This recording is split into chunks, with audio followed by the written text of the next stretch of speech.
Good morning po sa inyo mga katribya. Welcome po kayo sa aking YouTube channel. Magandang umaga, magandang gabi, anumang oras dumating po ang ating pong vlog. Kumusta na po kayong lahat? Sana po ay nasa mabuti po kayong kalagayan. Good morning sa ating pong mga subscriber.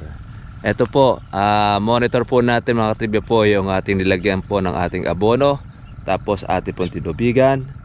Ito na ang resulta mga katribya. Naku po, napakarami pong mga bulaklak. Yung pong mga matang hito sumulpot sa ating kalamansi. Ayan, no? Hanggang doon sa ilalim, sa loob. Mamumuti po ito mga katriba po sa bulaklak. Talaga nung makatikim po siya ng patubig. Ayan. Pero ganun pa man, marami pa tayong mga bunga pong mga maliliit. Ayan o, namumuti siya. Daming bulaklak po nito. Bukod dyan, meron pa siyang mga panibagong labas po na bulaklak pa. Tsaka iba yun buka. Yan ang kagandahan mga katiba po sa kalamansi. Anong sipag pong mamulaklak. Pagka po sa tag-araw, wala tayong problema po sa pagpapabulaklak ng ating kalamansi. Ang kailangan lang po natin ay mapagtuloy. Ayan, ang dami po mga matang hito. Ang gaganda naman po ng kanyang mga flowers. Yan, namukadkad na yung iba. Galit na galit. Nung makakain po siya ng patubig, tsaka po ng ating abono. Ayan na ngayon.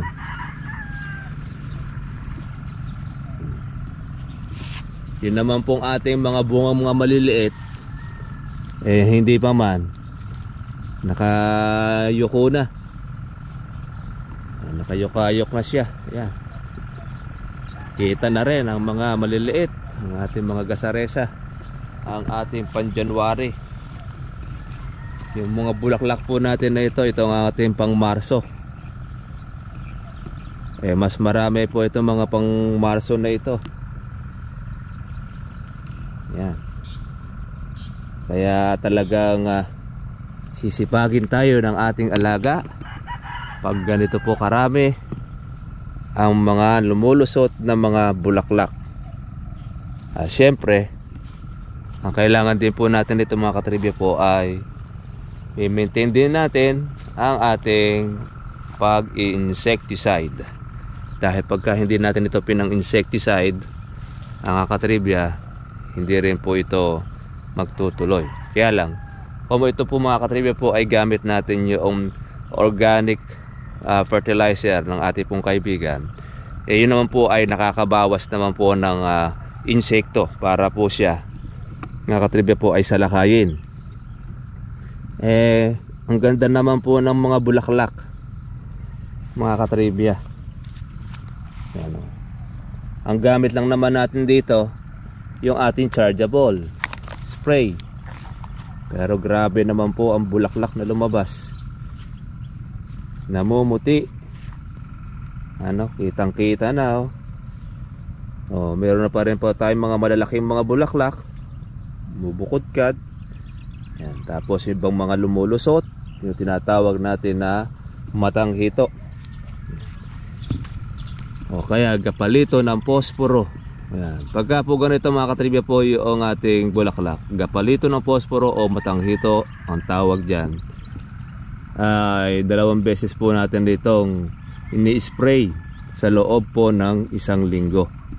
Pwede rin tuwing ika-4 na araw ang ating pong pag-spray or ika-3 araw. Wag lang po mga katribya po yung ika-2 araw dahil konsumo na po kayo sa gamot. Masyado na pong nakakaluto rin po ng bulaklak yan. Kaya hindi rin po maganda sa kalamansi. Ayan puno ng bunga mga katribya ang kalamansi po natin. Nakakatawa naman po dahil sa marami na siyang bunga, marami pa siyang mga bulaklak na kanyang inilulusot.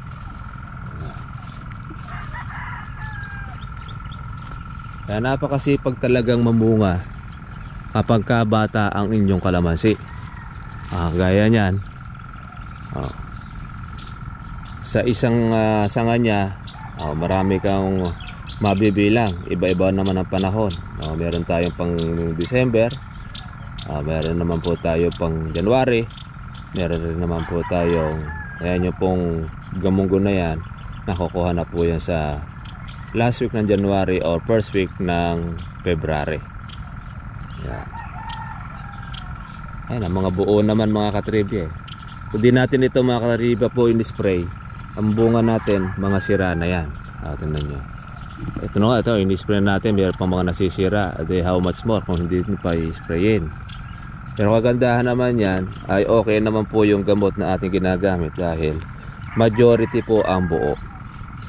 Kasi pagka kalamansi, wa-effect po yung inyo pong gamot, ay lahat po yan sira.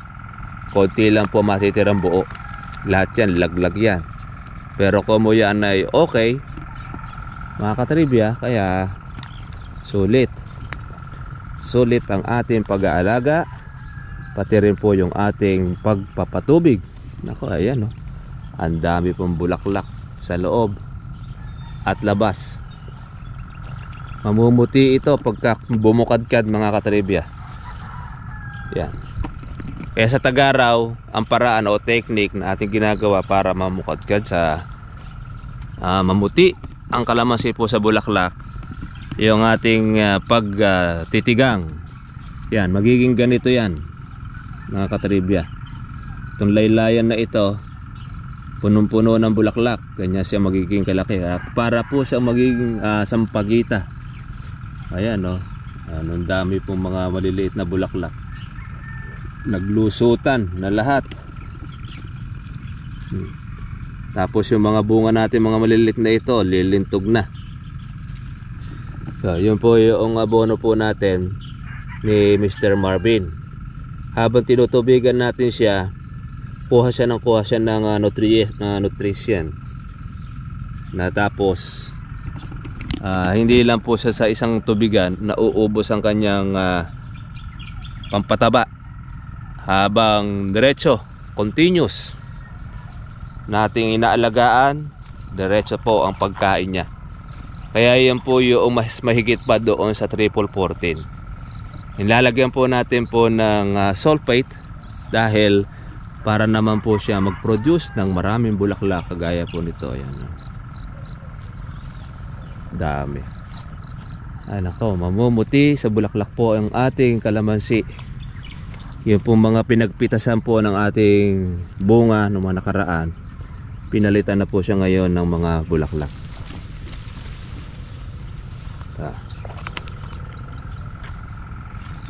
Kumpul-kumpulan,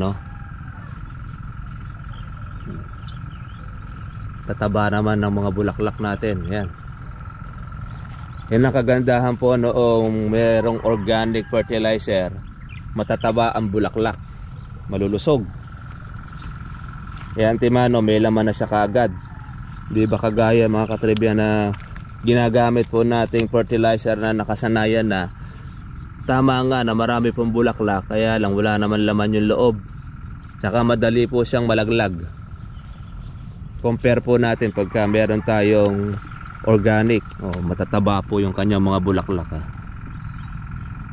Tsaka yung kanya pong petals, matagal po siya bago malaglag. Kaya lang mga katribya po, sa tag-ulan hindi po natin makikitang ganitong namumuti po ang kalamansi. Dahil ang makikita na lang po ninyo minsan, bunga na lang. Tapos yung pong bulaklak niya, ayan, timano po ay laglag na po ang petals kasi nag-uulan. Pero sa atin naman, Tagaraw, ayan, dyan lalabas. Dami ang bulaklak ay nakayok-ayok na dahil doon sa maliliit na bunga. Ayan. Yan ang isang maganda pong pag-aalaga sa kalamansi. Susulit po natin. Kaya tayo, pinakikita natin sa inyo ang improvement o yung ebidensya na hindi lang po ang channel natin ay daldal ng daldal na walang improvement, wala pong katunayan. Ito po yung patunay po namin sa inyo na paggagamitan natin ng organic fertilizer ang ating pong kalamansi o ano man yan, ito magiging epekto. Bukod sa marami po siyang bulaklak, marami siyang bunga. Yan ang isa sa gusto po namin na introduce sa inyo, i-share para po nun sa pagpapatuloy po ng inyo pong pag-aalaga, magkaroon kayo ng inspirasyon na hindi tayo nagpapakahirap o gumagastos ng walang kapararakan o walang patutunguhan. Ito po yung mga paraan po natin pong ginagawa o sinishare yung paraan pong pinakamatipid para sakto po sa inyong budget, sakto sa inyong bulsa, at yun na nga, meron kayong pang alaga o pang maintain. Ito, may-maintain lang natin itong mga katribya po sa ating pong patubig, tsaka rin po sa ating pag-insecticide. Kaya continuous lang po yung ating pong alagang ginagawa. Hindi pa namin kasi ito mga katribya, hindi pa pwedeng hindi sprayin dahil bago-bago pa lang kasi ito. Halos pangalawang beses pa lang natin ginamit ito ng abono po ng organic fertilizer. Kaya pagkalimbawa naman, ito'y aabot ng mga 1 taon o 2 taon, medyo menos na po tayo ng ating pag-spray. Pambulabog na lang din po yung ating gagawin. Pero ngayon, siyempre dahil tayo po ay sumasample pa lang, talagang obligado rin natin siyang sprayin para make sure na hindi po masisira po ang ating kalamansi, yung bunga. Pero tingnan ninyo, kahit po tayo po ay chargeable sprayer ang ating gamit, pero kita naman ninyo ang bunga, ang dami, pati rin po ng ating bulaklak. Ayan, no? Naglusutan ng marami pong mga bulaklak sa ating pong kalamansi. Actually, dahil ito po ay natigang din, at matagal tayo hindi natubigan ito at nakatikim po ng ulanan, isa rin pong cause din yan ng pagdami po ng bulaklak. Basta't ang kalamansi natigang po sa patubig, tapos nakatikim po ng tubig or nabusog, magpo-produce siya po ng bulaklak, may abono man siya o walang abono. Ang advantage naman mga katribya po ng merong abono, malalaki ang bulaklak niya, na malalaki po ang tampok, matitibay, hindi mo siya kagad basta-basta po na malalaglag o malalagas. Yung petals pwede siyang malaglag. Ayan, o. Pag ito ay namukadkad, kabanguhan nito mga katribya, bulaklak natin. Kaya napakadali pong magpabulaklak. Ito pong tag-araw na yan. Meron na rin tayong mga kasabayan po nitong mga bulaklak na ito, lumabas, saka po ibang mga tagtag na. Malalaman na lang po natin yan doon po sa paraan ng pag-aalaga. Dahil yung lahat po ng ating mga katribya, hindi naman po ay marunong mag-alaga po ng ganitong bulaklak tsaka ng bunga.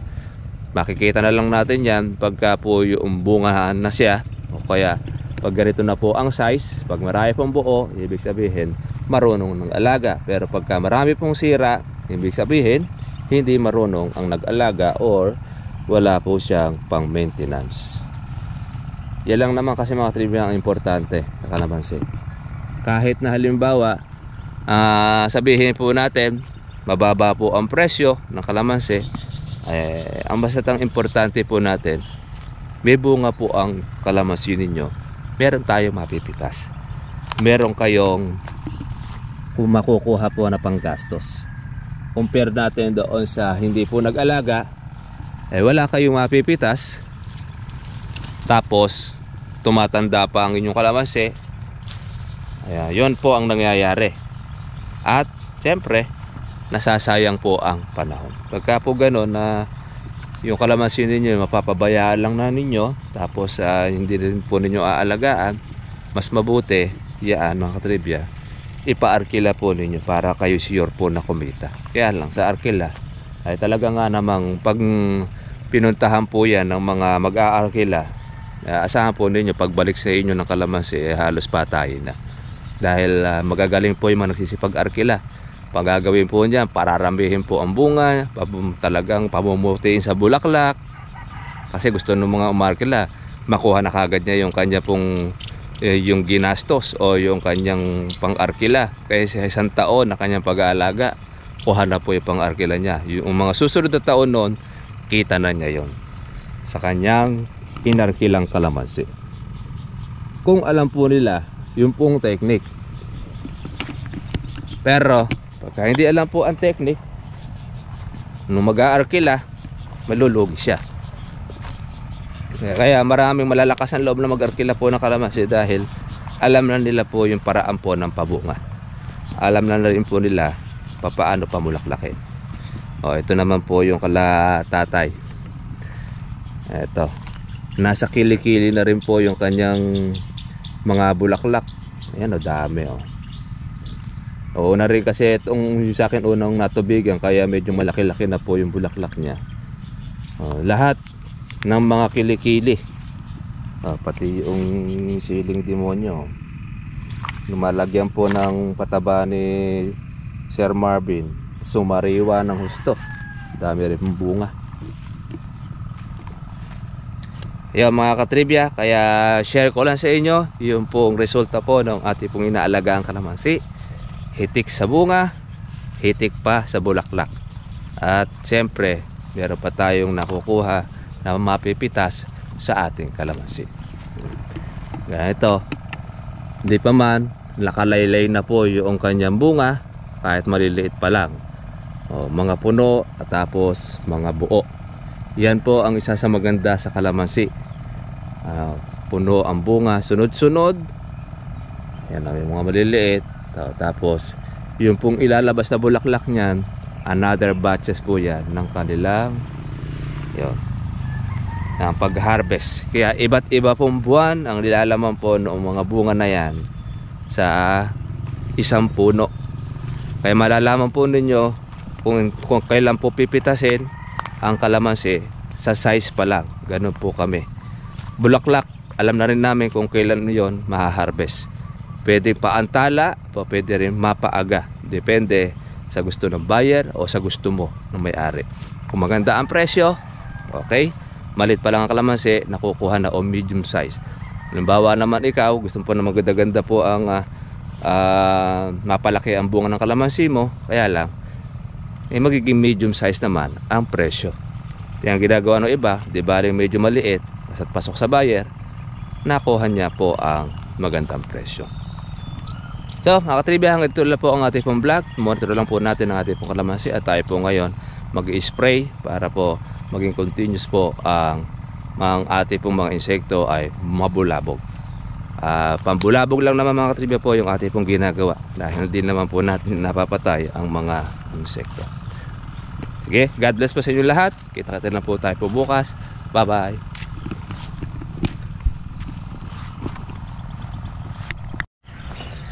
Magandang umaga po sa inyo mga katribya at welcome po kayo sa aking YouTube channel. Ngayon pong umaga dito po tayo pumuli sa Guagua, Pampanga para po yung kalamansi na in-applyan po natin ang organic na kung saan po ay naghihingalo. Eto na po siya ngayon. Nang sila po ngayon ay kumain po ng abono, eto na. Gumanda na po yung kanyang tsura, bumerde. Ito. Nung nakaraan, ito po ay parang mamamatay na. Tagtag na rin po yung bulaklak na kanyang inilabas. Yung kagandahan po mga trivia po pagka po meron tayong abono at ito po ay organic, hindi po nakakasama po sa ating kalamansi. Berde.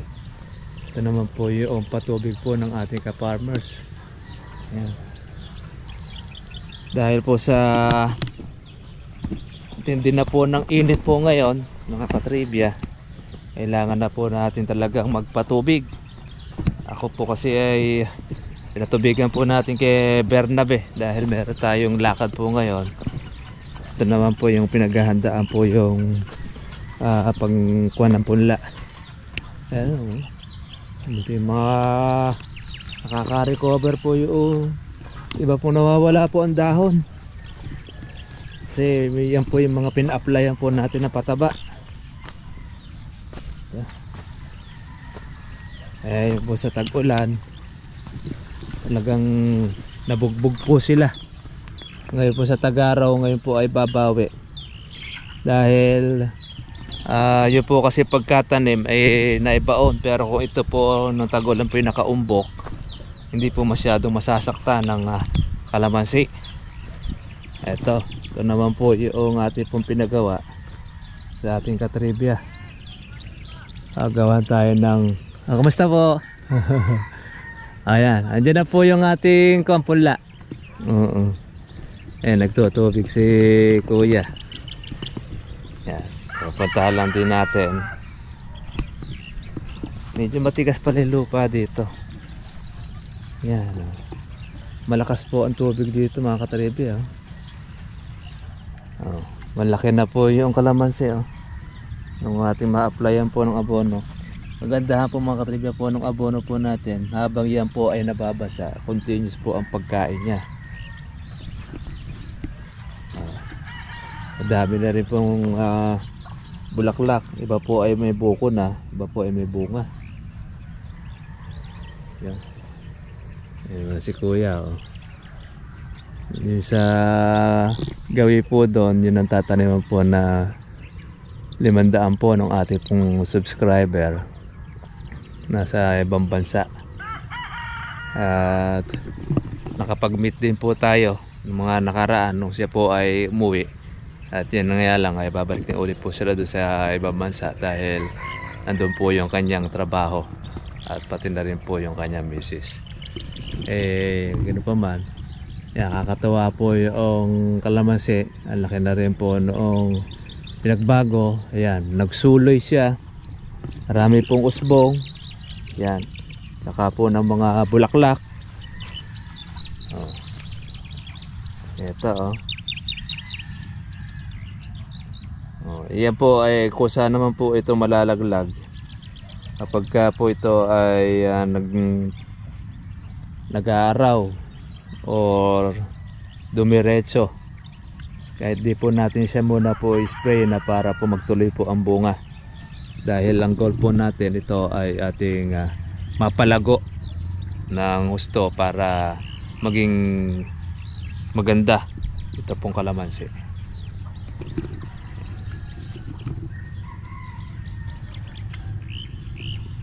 Ayan, sipag naman po pala itong ating kaibigan. Malawang-lawang pa ito. Meron pang bakante pa si kuya doon. By next po ay kanyang tataniman. Pero ito na muna po yung kanyang maasikaso. Ito po yung isa rin nating project na kung saan ay tayo yung consultant ng ating subscriber. Ayan. Maliit na meron na siyang bunga. Ito yung nasaktan po noong nakaraang nag-ulanan. Ngayon naman po ay bumawi na. Kaya ayos na ayos po yung kanya. Dahil pong bulaklak.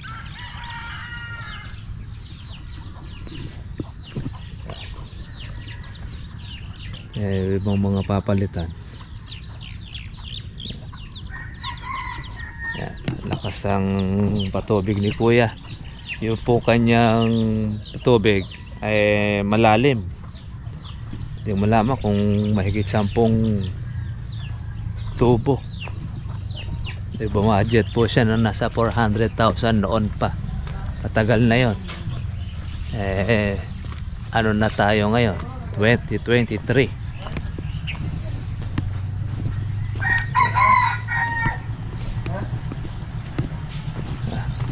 Hello po madam. Saan po natin bababa? Sige po. Doon na kami ha. Tama na tayo. Kape. Magandang umaga po sa lahat. At magandang kape. Ito po yung patubig dito ni kuya. Pwede rito maligo ang bata, parang swimming pool. Yan. Ang laki rin po ang ginastos po dyan ni kuya. ng ating subscriber. Malaki pong dinamo.